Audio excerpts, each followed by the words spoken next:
Greetings, Environmental Studies 201 students. This is Module 1, Lecture 1, the first lecture of our ENVS 201 summer online course.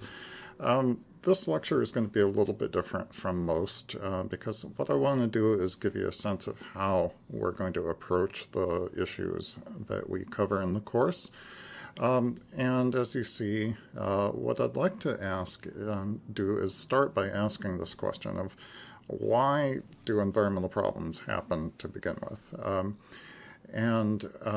We can think of that in sort of two different ways that I'll call proximate and root causes. Well, let's get to that in a moment, but here's what I want to start with.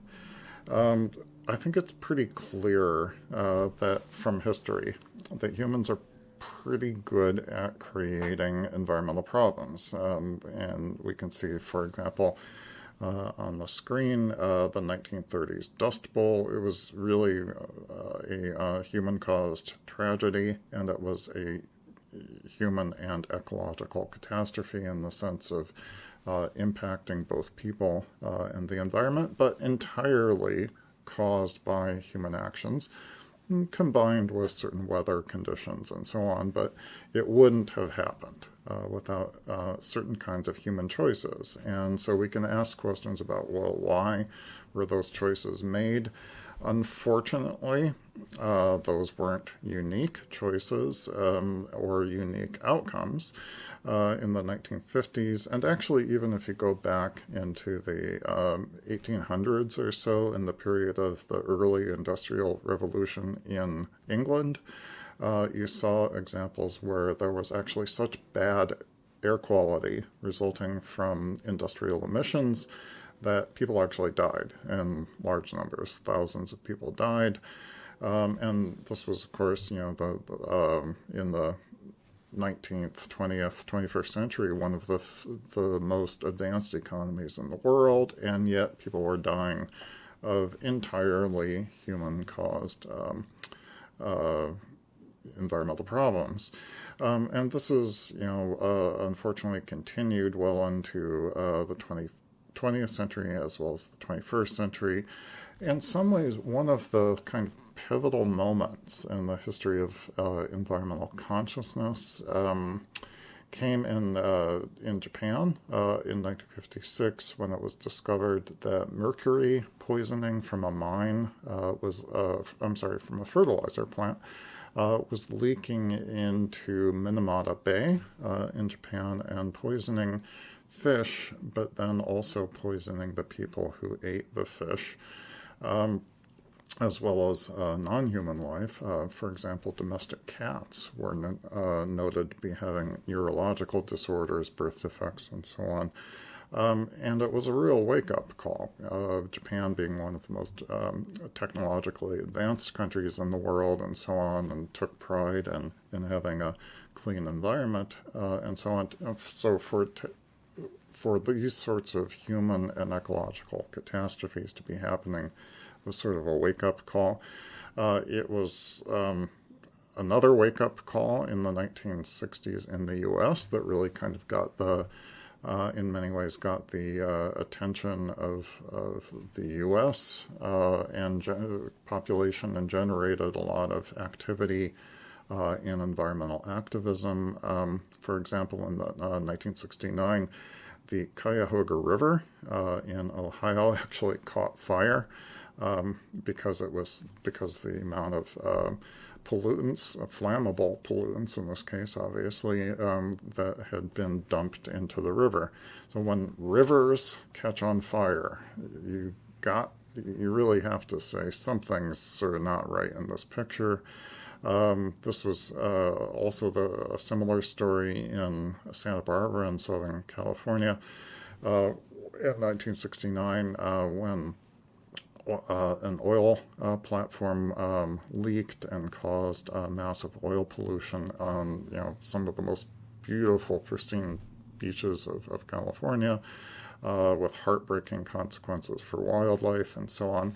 Really started to get people's attention. In 1979, in Pennsylvania, the 3 Mile Island nuclear plant partially melted down, which makes you kind of wonder, looking at this picture, like, what are these people all doing standing around taking photographs of these partly melted down radioactive nuclear facilities? You know, I wouldn't be standing there anyway. But it was a wake-up call that some of the most advanced technology in the world was prone to unexpected outcomes. And this was unfortunately repeated in places like Bhopal, India in 1984, where the Union Carbide chemical plant blew up and killed tens of thousands of people in the adjacent community in India. In 1986, the Chernobyl nuclear plant in what's now Ukraine, what was at the time the Soviet Union, pretty much fully melted. One of the reactors pretty much fully melted down. It caused radioactive contamination that's present there still to this day. You know, a couple of years ago, when Russian soldiers took over Ukraine, they were actually like camped out at the Chernobyl plant and became sick. And like, duh, you know, decades later, that radiation is still there. And still to this day considered to be the largest nuclear disaster in human history. But following that was the 1989 Exxon Valdez oil spill in Prince William Sound in Alaska, with consequences for wildlife and ecology that persist to this day. The 1991 Gulf War in Kuwait and Iraq, which was then followed later by the 2000s second Gulf War in Iraq, but resulted in one of the casualties of war, in a sense, in this case, was the environment. It's often kind of forgotten in that history, but the largest oil spill in history was actually not a tanker or whatever. It was actually an intentional oil release and burning of oil by then dictator of Iraq, Saddam Hussein, who was kind of like, you know, saying basically, if I can't have Kuwait, I'm going to blow everything up. But it was a unmitigated ecological disaster. 2010, the BP Deepwater Horizon disaster in the Gulf of Mexico in the U.S. A lot of you guys watching this video are pretty young. You may or may not have been aware of this at the time, but it was absolutely a devastating, heartbreaking disaster in your lifetimes. For the wildlife, obviously, in the Gulf of Mexico, but also for human communities, and in particular for native communities and others who had been dependent on the fisheries, the tourism business, and so on in the Gulf of Mexico, and for whom their livelihoods were basically destroyed by this event for a long time. 2011, the Fukushima Daiichi nuclear power plant also had a partial nuclear meltdown with, again, devastating consequences for both the local environment and for people who lived in the area. One of the things that was significant about this event was that it happened in Japan, right? This wasn't, when people... I'll be straight with you. When the Chernobyl plant blew up in the former Soviet Union, people went, well, that's because the Soviet nuclear managers were corrupt and incompetent, blah, blah, blah.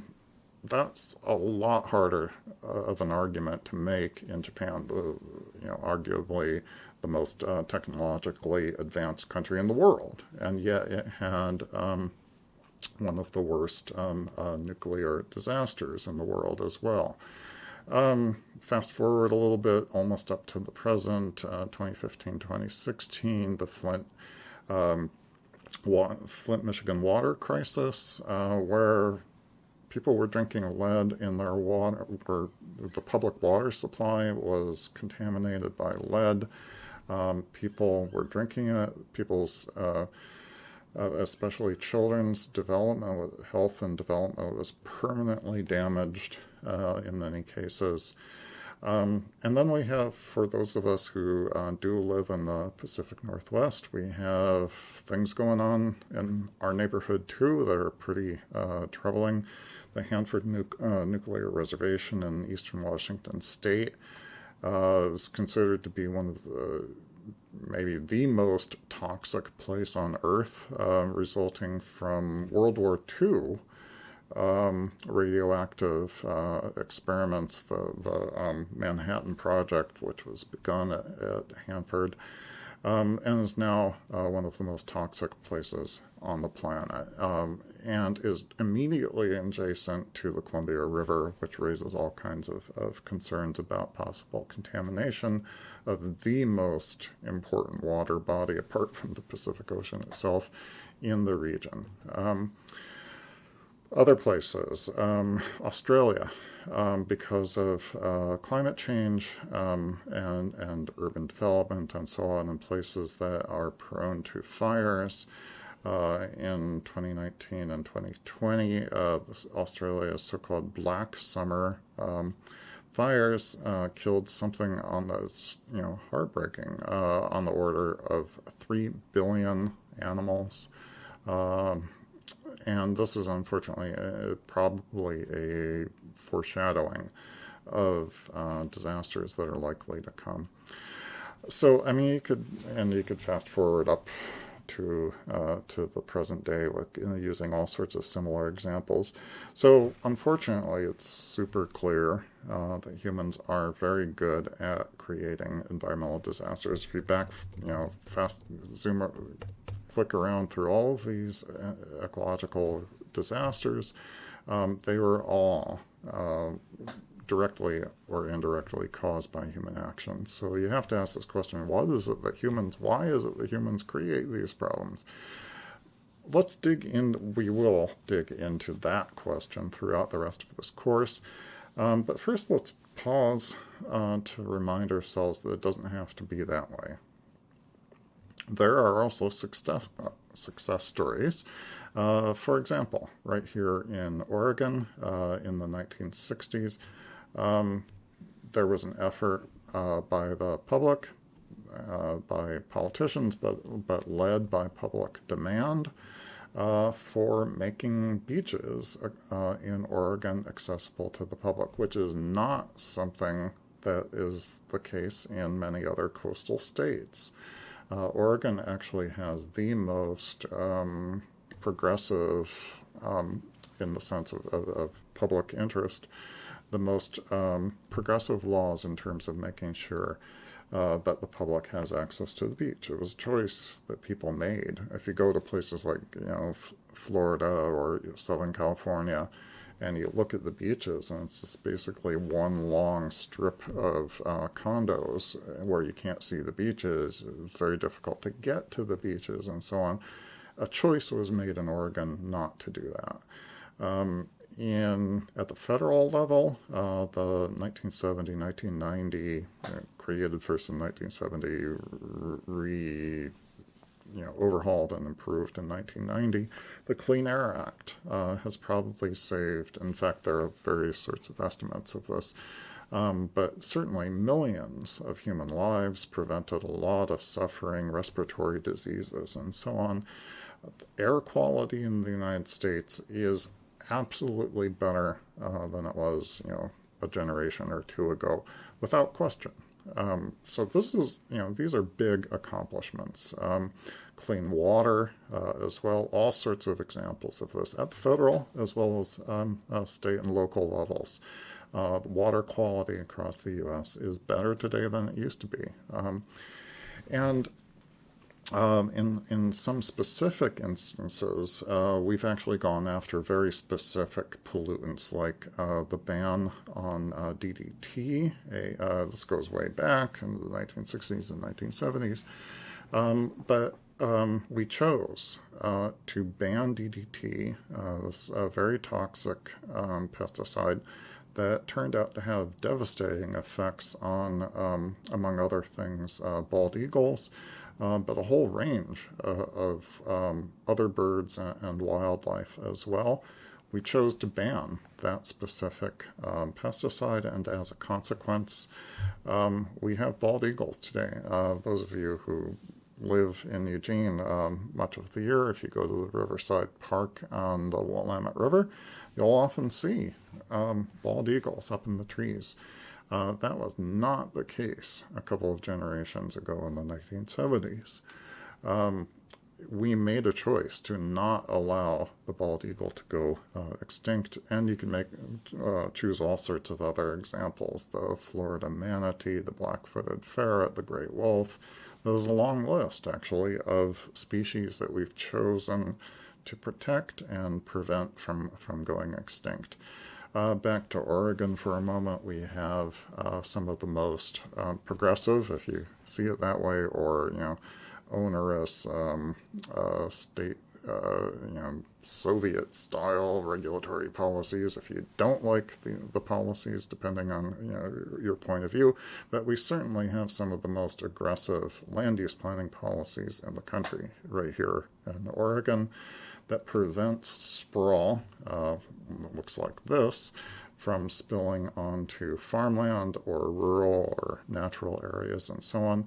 Very deliberate effort on the part of, and successful effort on the part of the state of Oregon to protect rural qualities, natural areas, open space, and so on from the consequences of sprawl. In the global atmosphere, this, by the way, is sort of the other atmospheric crisis that the world has faced. We're obviously facing the global warming challenge right now, global climate change, but we've actually faced similar issues before. For example, the ozone depletion of stratospheric ozone in the 1980s. It was discovered that aerosol sprays, like spray cans and refrigerants, contained chlorofluorocarbons, if I'm pronouncing that correctly, CFCs, that destroy stratospheric ozone, which is a really serious problem because that's what protects us from ultraviolet radiation. The scientists who were looking at this going, my God, if the ozone layer is destroyed, basically ultraviolet radiation is incredibly dangerous, causes cancer and so on, or basically life as we know it on Earth would basically not exist. And the global community all got together and intentionally and effectively banned chlorofluorocarbons, and today, as we speak, the ozone layer that was in danger hasn't fully recovered, but it is recovering. And so we headed off. We collectively, as a global community, chose to prevent what could have been a horrible disaster. We've already done it, so we're faced with this challenge of global climate change today. Having to do not with chlorofluorocarbons, but with carbon dioxide and methane and other greenhouse gases. But it's important to keep in mind it's not the first time we've faced a crisis like that, and we can, if we choose, prevent the crisis that we face today. It's bigger scale, to be clear. It was because chlorofluorocarbons are sort of limited in use, and there were fairly easy ways to replace it. It's not so easy with CO2 and other fossil fuel-based pollutants because they're so central to our economy. But nevertheless, I think it's important to remember that we faced a similar challenge before, and we overcame it. Okay, and one of the ways that we might overcome the global climate challenge today, of course, has to do with renewable energy, and the amazingly great news just in the last few years is that the price of renewable energy has just gone way down. And just recently, in the last few months, we saw that, for example, in the European Union, one of the most important, largest economies in the world, we actually saw renewable energy is now a larger part of the energy makeup in the European Union than fossil fuels. More of the energy that's produced and consumed in the European Union is from is from renewable energy and not from fossil fuel energy. That's just gigantic good news. And what it means is, it can be done. If the European Union can do it, the U.S. can do it. If the U.S. can do it, China can do it, and so on. Technologically, it's entirely possible. The European Union is not bankrupt and starving to death because of renewables. They're doing just fine. It's a question of using the technology that already exists, and that involves human choices. So how do we make those choices? And I have a discussion question here, which is that, all of these, which I'm going to expand on this, refine this a bit in the weekly discussion board, which I presume you know about, but I'll just mention it here. Each week we will have a discussion board that's at the bottom of the module of each, or next to the bottom of the module for each week, in which I'll ask you to write down your thoughts about some topics relevant to the weekly module. And here's a discussion question that I'd like to ask you to think about. Of all of the human-caused disasters and successes, what were the things that sort of caused them? What were the thoughts or the social processes that caused us to choose to do harmful things, and then in some cases choose not to or choose to undo those harmful effects? How do we make those sorts of decisions, and why too often, unfortunately, do we choose not to solve those problems when we have the technology? Right, we have renewable energy, but we're not choosing to use it yet on the scale that we need to, not fast enough anyway. What's the impediment? What's the barrier?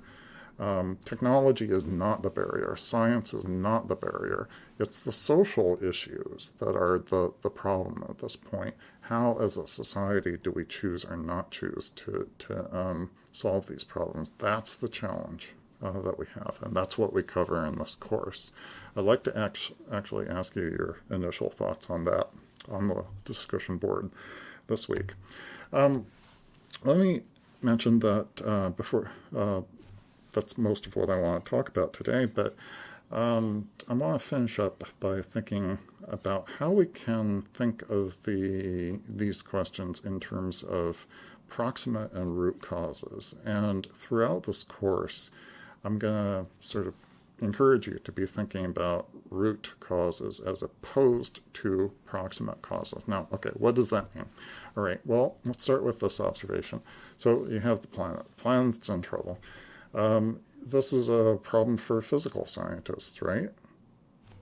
Well, the answer is yes, of course. You need to know the nature of the physical problem. Absolutely. We need better science. We always need better science to know, what are the consequences of global climate change for weather impacts, biodiversity, all of the rest of it. We need, the more information we have, the better. But as I just said, the problem right now isn't that we don't understand the problems, and it's not that we don't have the solutions. It's that as a society, we're not choosing to use those solutions, right? To use the technologies that can help us to prevent these problems. And so I think it's fair to say that in almost all cases, the problems that we just described in terms of the history of environmental crises, All of those were caused by human actions. And of course, we need physical science to tell us, what are the consequences? How can you clean it up? How can you prevent it? Those are science questions. That's stuff we need to know.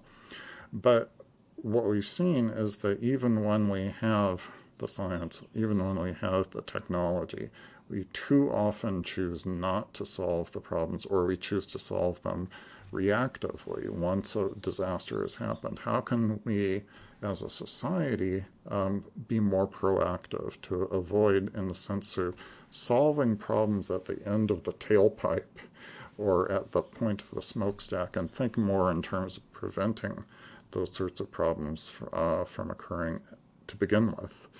And throughout this course, what I'll ask you to do is think in terms of structural and systematic characteristics of society. Our society and our culture that make us, frankly, do dumb things when it comes to the environment. What is it about our culture, our economy, our social relations, and so on that make us all too often do really dumb things, harmful things that hurt not only the planet and not only other human beings, but often ourselves?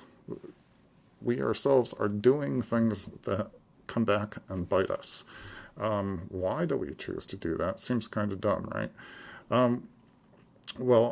Again, I want to encourage you to think about this question of the underlying factors. Why do we keep making these mistakes? And one of the things that I think you need to think about is, those underlying factors, we haven't identified them yet, but we'll start in the next lecture. Those underlying factors can help us to explain not only one specific problem, environmental problem here or there, but those underlying factors actually might be a way of thinking about a range of environmental problems, those systematic or systemic characteristics of society that create problems, here and there and all over the planet. Those problems may have root causes that are shared in common.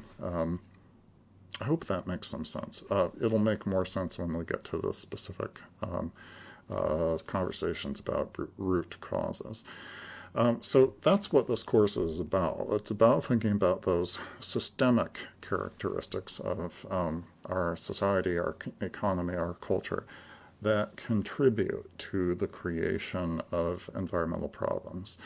The course is about understanding root causes of human behavior that generate in, sort of case after case, example after example, specific kinds of environmental problems. And one way of thinking about it is like this. Let's take a metaphor of a tree here, right? And if the tree is healthy, that means it has a good root system, right? Those of you who know a little bit about, biology or botany, know that a healthy plant or a healthy tree has a root system that's probably bigger than what you see at the surface. And the health of the tree that you see at the surface depends entirely on the health of that root system. But that's a part of the tree that you don't see, but it is absolutely the critical part. So in thinking about this question of how do environmental problems emerge, or why do they emerge, it's important to look to the roots, to not just to the things we see, but to the things that we don't see, those systemic characteristics of society, economy, culture, etc., that contribute to either to the health or to the disease, the unhealthfulness of the environment that we see around us. And that can be, back up. That can be, there can be many different factors at different scales and so on. It's not just, usually one thing, but, what's going on down here, again, is super important. One of the, as I mentioned, this course really isn't about cases, about specific environmental issues, as much as it's about thinking about these systemic characteristics of society. that cause us to either do good things or bad things with respect to the environment. One exception is the removal of the Klamath River dams, which we're going to look at in some detail. And the reason for that, among other things, is its gigantic, amazingly good news, right? How often do I, in environmental studies, get to talk about like really exciting, great environmental news? Well, not as often as I wish. And so I'm going to take the opportunity to talk about this one. It's happening right now as we speak. The dams in the Klamath River are going to be removed. And this is fantastic news for salmon. It's fantastic news for the ecosystem on which the salmon, that the salmon have always been part of and were cut off from 100+ years ago. And it's especially super great news for native communities for whom the salmon are incredibly important for their culture. And frankly, for all people who live in the Northwest and Northern California and Southern Oregon in the specific example. For a region of the world whose sort of, spirit animal in a way is the salmon, think about the Pacific Northwest. What creature is sort of more iconic for the Pacific Northwest than salmon? I can't think of any. So this is, wonderful, amazing, just, I just get so happy thinking about this example. And one of the questions I think we can ask is, well, why, in a sense, was this problem created originally? And what contributed to this very exciting moment that we're at, where we chose to undo the damage that we did 100+ years ago? It's a great story, and that's why when we get to the end of the course, we do have some final essays, and I'll talk more about that later. I'm going to ask you to think about this question, about why the dams were created and ultimately then removed. It's a very complex story and a very interesting one, and again, a very timely one. So let's think about that for a moment, just in very general terms. We'll keep coming back to this, but the Klamath Basin crisis, among other things, it's a multi-pronged, multifaceted story, but one of the problems associated with it was the decline in salmon populations. Now, why? Well, technology. Dams were built without fish ladders, okay? Pretty obvious, right? Greed. People wanted the water for hydroelectric generation to make money, for irrigation, for agriculture, to feed people, and so on, all of which makes a certain amount of sense. There weren't effective regulations, even though the dams should have had fish ladders, and they didn't, or we chose to put in fish hatcheries, which turn out to not be very good alternatives.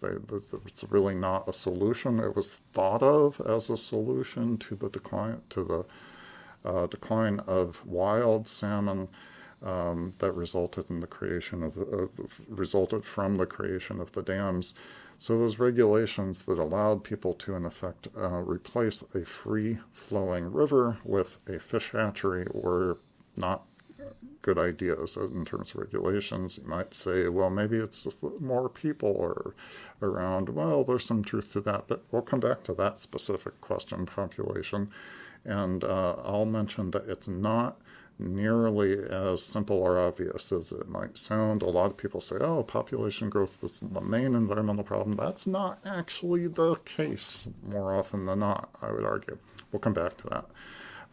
Personal failures, leaders make mistakes, etc. Okay, you can say all of those things are true with respect to the salmon, but thinking about it in terms of root causes, more systemic characteristics of our society, you might sort of want to scale out and ask some other questions. Well, all of those things, technology, greed, regulations, population growth, personal mistakes, etc., are true, but they're only part of the answer.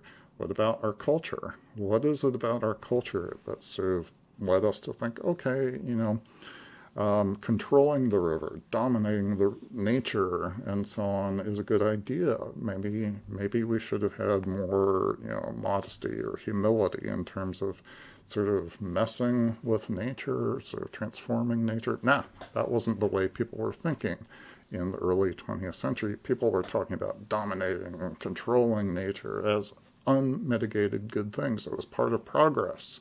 It was part of the expansion, for one thing, of the American empire, and there's lots of issues of imperialism and so on that sort of built into these cultural views. What about the nature of the economy, the capitalist economy, that kind of put priority on expanding agricultural production and hydroelectric generation above the well-being of the salmon? Well, that's a characteristic of capitalism very much then and now, right? And I think it's changed somewhat in the sense that there are more constraints on our economy. There's a certain amount of more humility, if you will. But in terms of thinking about, what are the consequences of building, building fish hatcheries versus, free-flowing rivers, we're more aware to some extent of the impacts of our economic activities. And yet, more often than not, the Klamath Dam story is notable because it's kind of the first time that we've taken down, it's not kind of, it is the first time we've taken down dams at the scale that we have. Why has it taken us so long? Well, maybe it had something to do with the incentive structure within our capitalist economy. We'll come back to this. Environmental laws, or laws in general. Why don't we have laws that prevented, for example, the blatant disregard of tribal treaty obligations that said basically Native people had a right to fish in their accustomed fishing grounds, and that building structures that in effect took away those rights was kind of, people looked the other way and so on. So why are laws created but then kind of too often ignored?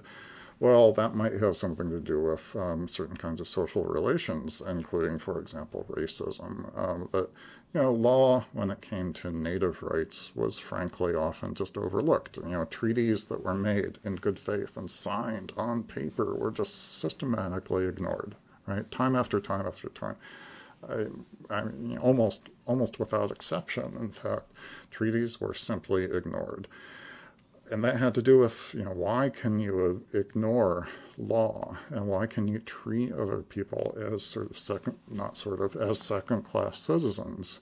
Well, it had to do with power, distribution of who's in charge, who's making the laws, who's benefiting from the economy, and so on. And you can go back to these questions of nature, which relates back to the question of culture. How do we think about the environment? Is it, does it make sense to us that you can just turn a wild, free-flowing, complex, biologically diverse river into sort of a machine, right? This stair-step ladder of dams all producing this a system of economic activities, the agricultural activities, hydroelectric power, and recreation on the reservoirs, for example, is part. Do we think that those things are as important or more important than free-flowing rivers? The answer in the early 20th century was certainly yes. We've changed those views to some extent, but maybe not entirely. So, okay, here is kind of a way of thinking about, is the decline of the salmon in the Klamath Basin story a result of technology, greed, regulations, population, personal failures? To some extent, yes. But you can also zoom out to look at those larger cultural and economic and legal, social questions of power and ideology or philosophy of nature and so on, that at a larger scale contribute to contributed to this specific problem, but you can say also contribute, how we think about our philosophies of nature or our capitalist economic system, etc., our legal system, our culture contributed not only to the crisis of salmon declines in the Klamath Basin, but to many other environmental problems all over the world. That long list of environmental crises that I went through, nuclear meltdowns, oil spills, declining, bird populations, all the rest of the stuff that I just talked about. You could take the fish. Probably should have done this in my PowerPoint slides. You could take the fish out and put any of those other examples in the middle of this wheel, and the outcome would have this sort of way of thinking about those stories might have been in many ways actually quite similar, right? So that's the idea. You can look at the specific instance of what happened to the salmon, and all of those immediate proximate causes of the decline of the salmon population in the Klamath River are true. But if you zoom out to a larger scale and think about why were people allowed to be greedy, why did people choose the kinds of technology that they chose, etc., it has to do with these larger sets, larger social, economic, cultural, legal issues. Okay? So that's what we do throughout much of this course. So, again, we're not really so much looking at specific environmental topics. For one thing, we have 8 weeks. There are just way too many specific topics out there. And also, I think it's more important to be able to think about sort of those root causes at larger scales that create specific environmental problems. It's a toolkit, that's the way I described it here, to think about environmental problems in general, not just the specific environmental problems. And the toolkit is something, a tool is used for doing something, right? So hopefully something good.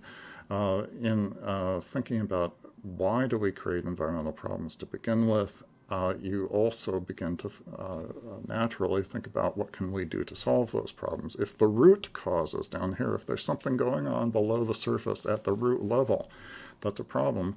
If you understand it, you might be able to fix it, right? That's the whole approach in this course. And that's where I'm actually going to leave it. So I hope that makes a little bit of sense. And we'll keep coming back to this this issue of proximate and root causes all the way through the course. So I hope that was helpful, and I will see you in module 1, lecture 2 next time.